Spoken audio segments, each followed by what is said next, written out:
So just real quick, David and I are with a company, boutique consulting company called Legacy Retail. We're really a total retail solution, and so we focus on providing services in the brick and mortar space through Legacy and our online platform tools called Ubiquity Commerce Engine. And so we're going to be talking today mostly in the context of Amazon, but just wanted you to know who we are. So if you saw in the presentation the name of the discussion that we're having, you were probably super excited about it. Who could be more excited about the unsexy side of anything? As it turns out, what we're talking about today is not really something that's specific to Amazon. It's really specific to big retailers who are operating at scale.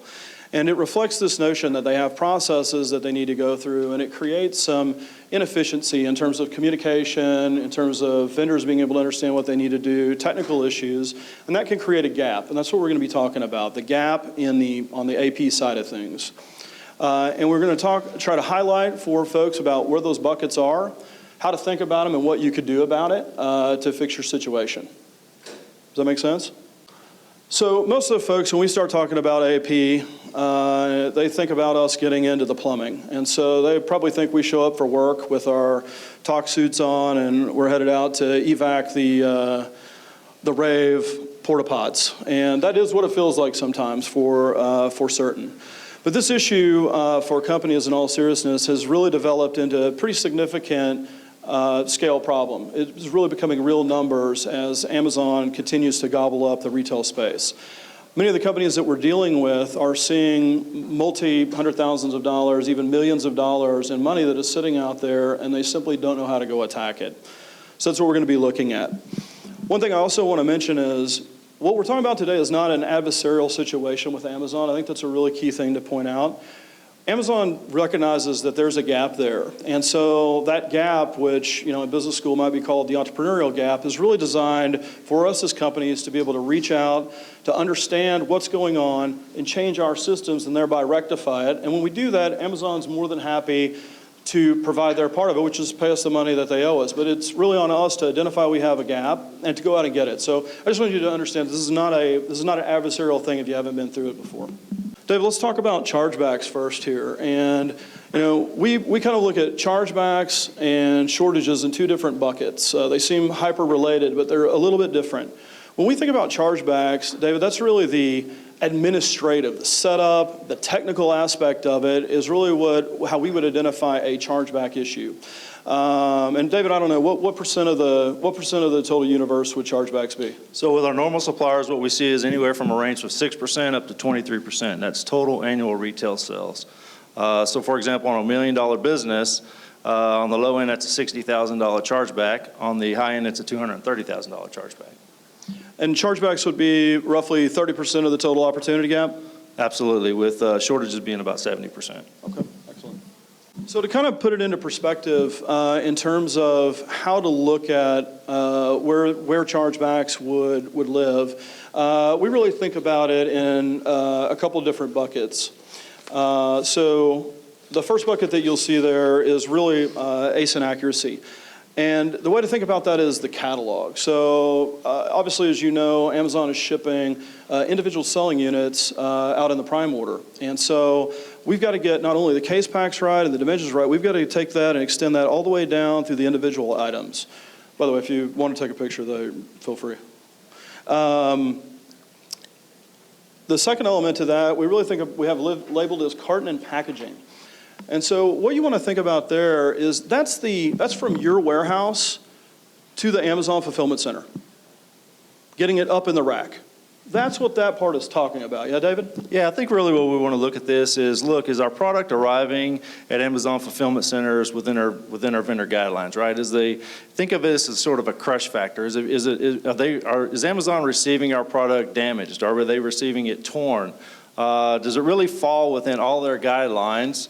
So whenever it hits and it scans, they're not charging us back for those fees. Yeah, absolutely. And the third bucket would then be whenever Amazon starts to fulfill that prime order, they're going to pull it out of the rack, or the robot's going to pull it out of the rack, and it's going to haul it around and put it on a truck. throw it up on a plane, whatever it's going to do, and to get to the consumer. And so that third bucket on delivery, we've got labeled there really as prep and bagging, but it's really that outbound from Amazon FCs. Yeah, you have to think of this as, I mean, we've all seen the Ring doorbell videos of the FedEx guy tossing the package on the porch, right? Well, Amazon recognizes this. And they look at this, and whether we're selling mirrors or a gallon of liquid detergent, right, they understand the need that needs to arrive at the home safely. So they look at this and say, hey, do we need to put it in a larger box? Do we need to add bubble wrap? Or whatever the case may be to allow it to arrive safely. So if they have to do that, obviously they charge the supplier back. Home delivery, the new luggage. So not to read off everything here, there's some good detail in terms of what specifically you're looking for, but I think, David, we just want to call out a couple of key areas here. So I think first of all is understanding the importance of the cancel date and some opportunity to be able to manage that. Yeah, I think it's important that we recognize and be proactive about looking at these POs. And if we can't hit that window, if we can't hit that ship window, look, we need to get in there, we need to cancel that date. And if it's going to become an ongoing problem, obviously we can request that ship window be extended. Are there any brick and mortar manufacturers in here today? Anybody dealing with Walmart or Target or Costco? Okay, so you know exactly what we're talking about, same type model, yeah? Very good. The second thing we want to talk about is really the content that's on the label, which is, I think, David, a little bit of a unique situation for Amazon. Yeah, I think, Amazon looks at this a little bit different. They're very automized in their receiving processes. So we need to make sure that these labels are GS1 compliant, obviously. And we also need to make sure that we fit within their guidelines of labeling our products. So every ASIN, every individual case has to be properly labeled. Final pallets have to be properly labeled on all four sides on the top, so that way when it is received in Amazon, again, we don't receive chargebacks for that. By the way, David, I just want to make clear to the audience, automized, we have a trademark on that? Absolutely. Third point is really, it sounds like something that you would just think is part and parcel. Don't overlook your advanced ship notice. There's a timing requirement that is there with Amazon, as there is with everyone. Just make sure that your partners are well aware of that. Some of the EDI partners don't have as much experience with Amazon as they do with brick and mortar retail, and so getting that clock right is something that we see come up again and again. Anything else on those bullet points, David? I think that covered it well. Very good. So we've talked about sort of what are the buckets and where would you find chargebacks at, what would they look like. We want to talk about what that process might look like. So if you wanted to go fix it, what would be the set of activities that you need to start thinking about? How would you start identifying the right resources within your team, I think, to go and attack that problem? And so, number one, obviously we want to get in there and we want to spend some time identifying what the chargebacks are. I've got a couple of the links that are up there. Those are really the two primary places where you'll be able to go and identify it within your Vendor Central account. Yeah, I think, Clint, what's important to us on the Amazon side of this is, look, recognizing it very, very quickly. Obviously, we don't want to leave it stagnant. We want to get on this and recognize it and deal with it very, very quickly. A rolling stone gathers Absolutely. no moss. Got it. The second thing is we want to understand what are the details of that chargeback. You're going to see that whenever you look into the portal, it's going to give you some notes there that are going to help you characterize what is going on in that particular chargeback. Yeah, so documentation is very, very important for Amazon. So we want to take as many pictures, provide any supporting documents that we can back to Amazon to sort of support our claim.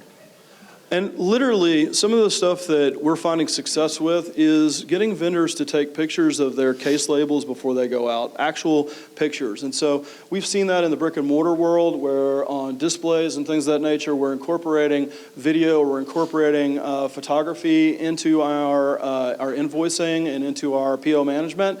That's something to think about if you have the ability to do that in your warehouse. Yeah, so speaking about this documentation, it's going to be very important as this moves to a sort of a three-stage process. So these are going to be able to be disputed 3 times. The first 2 times actually have a 30-day window. So if we recognize a disputable claim, we have 30 days to dispute it. We file that claim. We wait for Amazon's response. So basically, if Amazon comes back and says, look, there's not any documentation, or we require additional documentation, we deny this claim, then we move to step 2.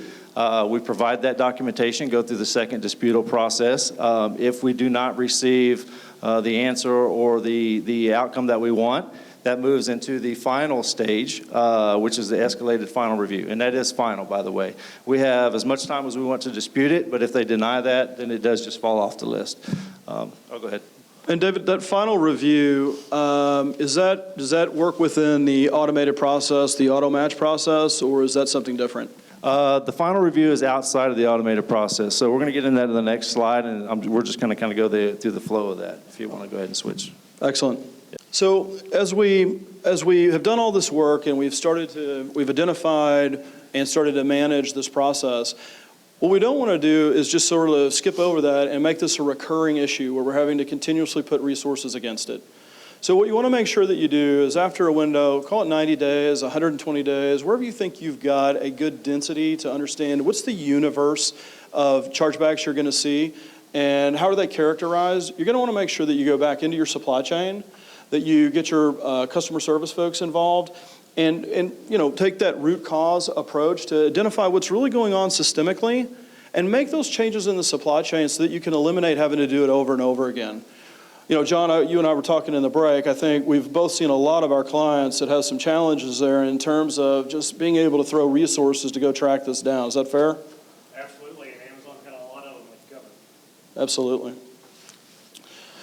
So what I think you're going to find is that on your business, you're going to find it really break into a few different categories is where you're going to find your ongoing repetitive issues. So the catalog issues, which is really, again, this super detailed set of item requirements, measurements that you need to get set up. It's really the administration, I think, David, that's got to be absolutely buttoned up. Absolutely. So it's the foundation of all the setups that can ultimately lead to a lot of fines and fees. So we want to make sure our items are set up correctly, and just it's worth the effort to be proactive. Go in, make sure all our dimensions, our weights, and everything is actually set up correct.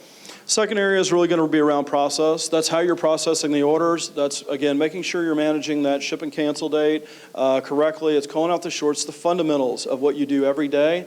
But you're going to find at Amazon, it's a little quirky. They're a little bit strict. Just make sure that you're buttoned up on that.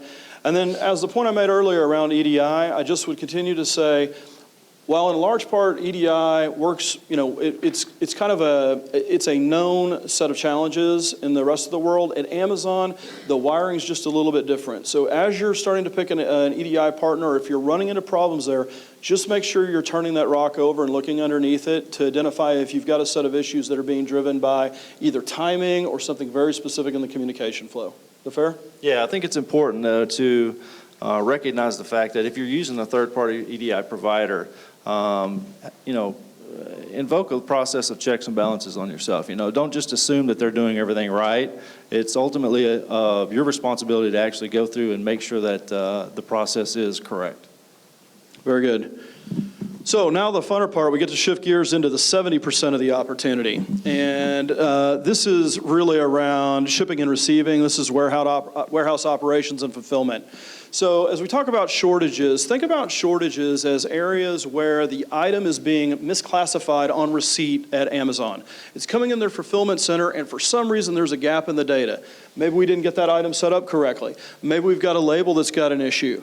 Maybe we've got something as simple as we didn't get the detailed ASIN information on that label, which is a sort of a unique challenge. So this is a real-world example from, and you'll see a couple of these, from our pilots around our work. So as you can see here, David, we've got a 3-year test case. Yeah, it's a very good client for us, do a significant amount of business on Amazon, and what we found is that, the shortage amount fell within the lower part of the range, but still at a little bit over 7.14%. So it was a significant amount of money. On this particular client, we recovered, I think, 70%, which is about $3.1 million of recovery chargebacks for that. Of found money. Of found money, absolutely. And David, how far can you go back if you're a manufacturer and you find, man, I've got this problem? How far can you go back on this process? 5 years. 5 years? Yes. Very good. So again, we like to think about buckets and themes. And so within the shortage classifications, the buckets that we would see here are really the four big ones we think where you're going to find your result at. So the first one we're going to talk about, it's all about the ASNs. It's about the timing of getting it out there. It's about the information being correct in the ASN. And then for many of you will know, but your 3PLs often will get you in a jam on this. When you get a split order for Amazon, it may say our recommended shipment is to 7 fulfillment centers. You can choose to send that to the one that's closest to you. And a lot of folks will do that. The problem is Amazon's going to ding you for that. And that's a real charge. So on the ASN basis, you want to make sure, and it really comes down to order management in this particular case, but you're going to want to make sure that, number one, that you're making the right choice on that for your own business, and secondly, that your ASN reflects the choice that you're making there. Absolutely. It's a good point on the fulfillment centers, and I think that's just something you have to balance within your own organization. Sometimes it's a little bit cheaper. Sometimes you see the price savings on the front end to ship to one. You just need to be aware that there are fees and fines that can be associated with that for sure. Second bucket would just be no content label, or no carton content label. So what we need to do is make sure that our printers fit within Amazon guidelines, make sure we're printing the proper labels, make sure they're attached to the proper cases, to the proper pallets, just making sure we're all buttoned up on that end. Absolutely. PO on-time accuracy, again, order management, but let's understand what those shipping windows look like. Let's make sure that we're hitting it. And number two, if you're collect with Amazon, again, they're pretty persnickety about how you're handling the routing, so you want to make sure that you're making that communication appropriately. And again, just to drive home the last bucket, listen, make sure your products fit within Amazon guidelines. Is our corrugate thick enough? Is our packaging sufficient enough to get to that first leg, to get to that fulfillment center without any damages or any issues? And so David talked a little bit a couple slides ago on root cause. And so this chart really is designed to be an example in the real world of what root cause analysis can do. In this particular case, it's around shortages. And so with this particular client, we started working in early October, identifying what the issues were that we're building on a set of items. We started working against the solutions. We start to see that go up and climbing, and then we start to see that impact take case coming down in December and January. And so the impact here is pretty significant. I would say to you that if this is an 80-20 analysis, then the opportunity here is in another 6 months we can come back and get another 80 for the remaining 20. Exactly. Good point. So once we've identified all this, David, what would folks do to be able to actually go out and action against this? What's sort of the normal process? I mean, in green, I know we've got kind of laid out, hey, I get a PO, I ship a PO, I invoice a PO, and it goes through the normal process. But now I see, okay, I've got a shortage here that seems to be happening. How do I address that, David? So really, it's a 4-stage process. Once we get to the initial stage of, hey, look, we have a chargeback, we want to generate that claim, then it moves into really the second stage, which Amazon puts through an auto smart match program. So basically, they match up your claim against any deductions or chargebacks they've dealt you, right? Once it goes through that process, if there isn't a rectification to the problem, obviously then we'd go to step 2, which would be sort of a manual process of disputing this in Amazon, their portal. If there is a denial on that, if there is a denial on that claim, it would go to an open statement process, which we would move to basically just the contact us portal within Amazon. Basically, what we're saying is, look, we've disputed this twice before through your process, through your direct basically team who handles this. We didn't get the answer that we wanted. Now we're going to basically what we want to do is provide documentation of why we think we should get paid back for that, and we want you to look at that and give us a final review. If that is not rectified in our favor at the end, then it is final and there's no other means to sort of dispute it. So, David, is it fair to say that with all these both chargebacks and shortages, once we get told that's not an acceptable rationale, does that mean that for the rest of time that we should not make an argument about that particular reason? Do we just need to accept that? How do we think about that? No, I think it's important to understand that Amazon handles everything from an ASIN invoice level. So you may dispute one ASIN on an invoice, that doesn't necessarily mean that all your future disputes are not disputable, or your chargebacks are not disputable. So we need to be creative in how we look at this and sort of create a learning behind it. So if we provided this certain documentation and it wasn't successful for us, what can we do in the future to sort of think outside of the box and create, maybe provide different documentation or sort of go through the process differently and to facilitate a better result. And if I could just build on that for a second, it's ironically the perfect lead-in from you, Lauren. Getting the right resource on this particular business is important because at Amazon, it's very much it's a process of experimentation. And so continue to try to find, what is that reason? How do I justify it? So just because you've gotten a final rejection on a particular element, that doesn't mean that there's not a right argument to be made there. It's just we may not be finding or identifying the right one. So you want that person who's in customer service who is, really creative, really trying to find a way to get it through. Is that fair? Yeah.